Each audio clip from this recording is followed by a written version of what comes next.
The selection process for world age groups is pretty complex, actually.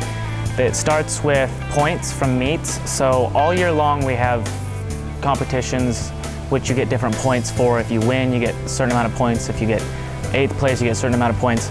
And they all add up. And then by the end of the year, when WAGs comes around, they select the top points or the athletes that they like the most.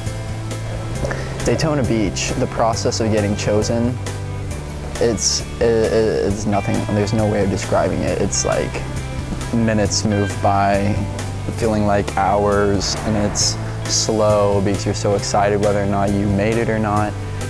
And we kept checking the website, we kept texting people trying to figure out, and finally this coach came down at 4:30 in the morning. We asked him, he said, yeah, I got the email 2 hours ago, and he read off all the lists and the names, and I heard my name, and I was like, I can go to bed happy, because I made it. And it's a good, there's no way to describe the feeling other than the fact that you feel accomplished.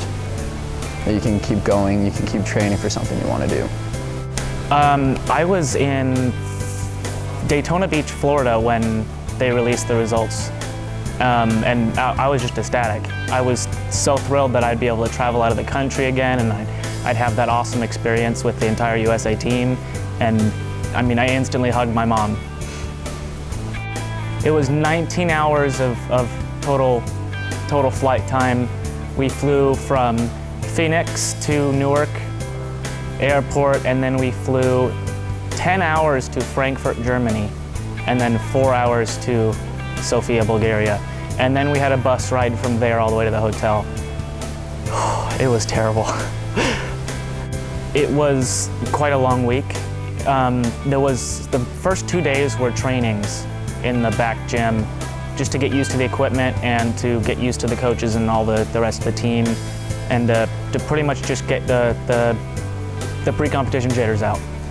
And then the day of the competition, you would go down and you would warm up in the back gym where you've been training the entire time, and then you go up to the competition hall, and then you have 2 little passes to get warmed up for the new floor and everything in the new environment, and then you salute and you go.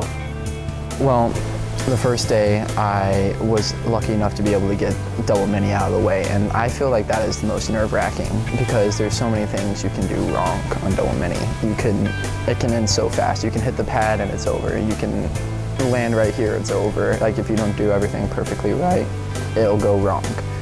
And I was lucky enough to hit both my passes, which they told me were over difficulty, but I felt confident in them. I was lucky enough to land both of them in the box and actually go into finals in first place. So the confident level going into finals was really awesome, and I ended up coming out in second because I landed out of the box.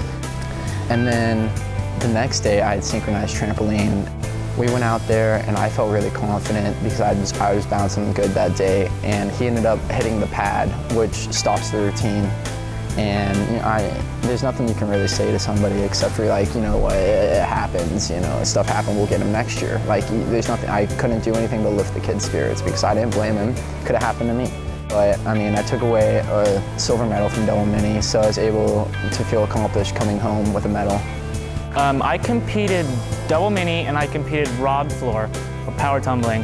And I did, for my first pass on tumbling, I did a double layout straight to a double pike. And I landed and I got some pretty bad landing deductions. I took a few steps. But my second pass, when I did whips to a full tuck, I landed it and I pretty much stuck it. So that was a good comeback. And double mini, I made it into finals in 5th place. I dismounted with a triple back.